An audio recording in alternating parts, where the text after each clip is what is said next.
हत्या पर स्वामींकर शव को बाइक रे बोहिबा बेले सीसीटीवी रे महिला कैद। आसंतु जानिबा एहार सर्विसेस खबर विषय।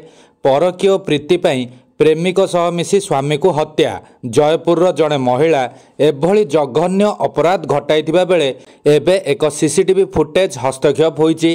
फुटेज रे देखिबाकू मिलिछि जे महिला पीड़ितंक मृतदेह को एक मोटरसाइकेल रे नहीं जंगल रे फिंगी देबा पई जाउथिले। तापरे दुई संदिग्ध व्यक्ति प्रमाण नष्ट करिबा पई मृतदेह को पोड़ी देबाकू चेष्टा करथिले।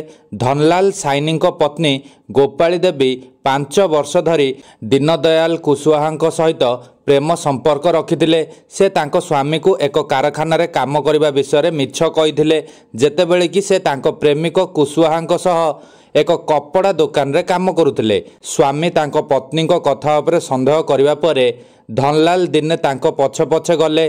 तापरे से जानिबाकू पाइले जे तांको पत्नी केउ कारखाना नुहे बरं एक लुगा दुकान रे काम करुछंती। एही कथा को नहीं परस्परंक मध्य रे झगड़ा होइतिला।